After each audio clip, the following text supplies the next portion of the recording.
Good morning. मैं Kapurchand Verma, assistant professor. आज जो हम पढ़ रहे हैं बीकॉम पार्ट सेकंड का फर्स्ट पेपर इनकम टैक्स। जो हमारा चैप्टर चल रहा है वो है इनकम फ्रॉम हाउस प्रॉपर्टी, और उससे आगे क्या क्या हम पढ़ेंगे। मकान का माना गया स्वामित्व एवं मानी गई आय। जीवन साथी को मकान का हस्तांतरण यदि करदाता अपना मकान अपने वैवाहिक जीवन साथी को बिना पर्याप्त प्रतिफल के और बिना अलग रहने के समझौते के हस्तांतरित कर देता है तो ऐसी मकान संपत्ति का स्वामी वह व्यक्ति माना जाएगा जिसने मकान का हस्तांतरण किया है। नंबर 2, अवयस्क पुत्र या पुत्री को मकान का हस्तांतरण। यदि कोई करदाता अपना मकान अपने अवयस्क पुत्र या पुत्री को बिना पर्याप्त प्रतिफल के हस्तांतरित कर देता है तो ऐसे मकान का स्वामी वह व्यक्ति माना जाएगा जिसने मकान का हस्तांतरण किया है। यदि मकान का हस्तांतरण अवयस्क वैवाहिक पुत्री को किया जाए तो मकान हस्तांतरण करने वाले का न होकर वैवाहिक पुत्री का ही माना जाएगा।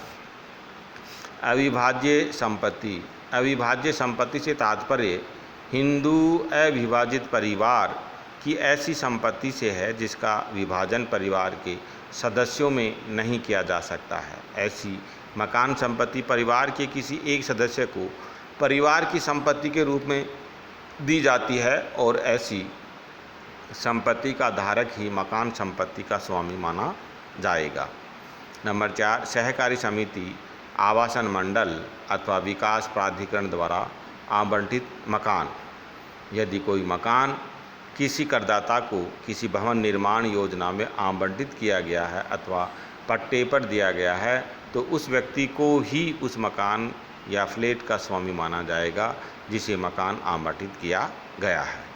यदि मकान का पंजीकरण नहीं हुआ है, यदि क्रेता ने आंशिक अथवा पूर्ण प्रतिफल का भुगतान करके मकान क्रय किया है तो उसका पंजीकरण करवाना अनिवार्य नहीं है।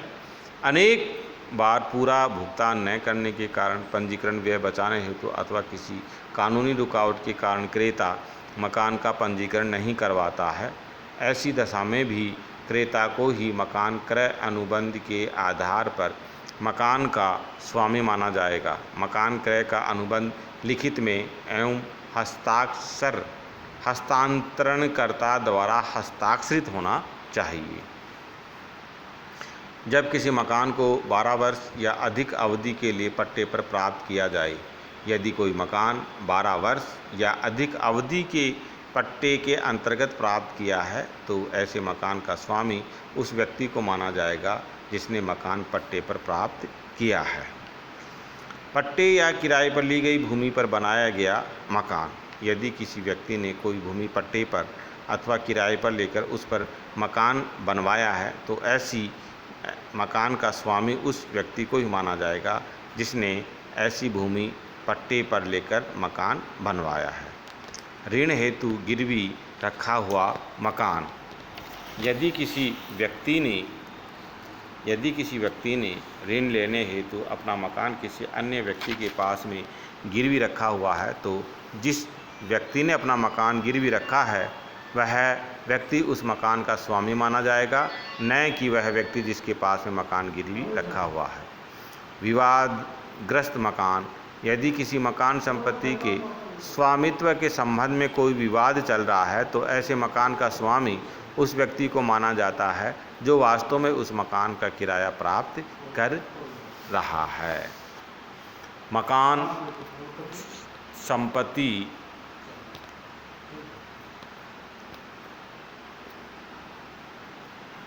संपत्ति की कर योग्य आय। निम्न प्रकार की आय मकान संपत्ति से आय शीर्षक कर योग्य होंगी, चाहे प्रकट रूप में यह संदेह होता हो कि यह इस शीर्षक की आय है अथवा नहीं। विदेश में स्थित मकान से आय, चाहे भारत में स्थित हो मकान या भारत के बाहर स्थित हो, मकान से प्राप्त किराया इसी शीर्षक के अंतर्गत कर योग्य होगा। विदेश में स्थित मकान की दशा में भारत के बाहर चुकाए गए स्थानीय कर अथवा नगरपालिका कर की कटौती दी जाएगी। मकान से प्राप्त मिश्रित किराया, यदि कोई व्यक्ति अपना मकान किराए पर देने के साथ साथ अन्य सुविधाएं अथवा चल संपत्तियों के प्रयोग की सुविधा भी देता है तो ऐसे मकानों के संबंध में निम्नलिखित 2 प्रकार की स्थितियां हो सकती हैं। जब मकान व एवं सुविधाओं का किराया अलग अलग तय हो। यदि मकान का स्वामी मकान के साथ साथ अन्य सुविधाएं जैसे बिजली, पानी, लिफ्ट, सफाई, चौकीदार आदि भी किराएदार को प्रदान करता है और ऐसी सुविधाओं का मूल्य अलग से दिया जाता है तो मकान का किराया मकान संपत्ति से आय शीर्षक में कर योग्य होगा और सुविधाओं का शुल्क ऐसी सुविधाओं की लागत घटाकर अन्य साधनों से आय शीर्षक में कर योग्य मानी जाएगी। जब मिश्रित किराए में से सुविधाओं का किराया अलग से ज्ञात हो सके, जब अलग अलग किराया तो तय न हो परंतु किसी निश्चित आधार पर ऐसी सुविधाओं का मूल्य अलग से ज्ञात किया जा सके और कुल प्राप्त राशि में से ऐसी सुविधाओं का मूल्य घटाकर शेष राशि मकान संपत्ति से आय शीर्षक में कर योग्य होगी। अतः जब लिफ्ट, पानी, बिजली की सुविधा दी गई हो तो ऐसी सुविधाओं का मूल्य मिश्रित किराए में से घटाकर मकान से किराए की आय ज्ञात की जाएगी। इसका एक अपवाद है, जब मिश्रित किराए में से सुविधाओं का किराया अलग से ज्ञात न हो सके अथवा मकान इन सुविधाओं के बिना किराए पर देना संभव न हो। जब फैक्ट्री या सिनेमा हॉल को किराए पर दिया जाता है तो मकान के साथ साथ प्लांट, मशीनरी व फर्नीचर आदि भी किराए पर दे दिया जाता है और इन सब का मिश्रित किराया प्राप्त होता है। ऐसी स्थिति में पूरे किराए की राशि अन्य साधनों से आय या व्यवसाय से आय शीर्षक में कर योग्य होगी। यदि किसी स्थिति में मकान एवं मकान के साथ उपलब्ध कराई गई सुविधाएं, फर्नीचर, प्लांट, मशीन आदि का किराया अलग अलग तय कर दिया जाए परंतु मकान के साथ अन्य सुविधाएं प्रदान किए बिना मकान को किराए पर देना संभव न हो तो मकान एवं सुविधाओं का सम्मिलित किराया अन्य साधनों से आय शीर्षक में कर योग्य। उदाहरण के लिए यदि कारखाना भवन का किराया 5,000 प्रति माह एवं उसमें लगाई गई मशीनों का किराया 3,000 प्रति माह अलग अलग रूप से तय किया जाए तो भी पूरी 8,000 रुपये प्रति माह की आय अन्य साधनों से आय शीर्षक में कर योग्य मानी जाएगी क्योंकि मशीनों के बिना कारखाने को किराए पर देना संभव नहीं है।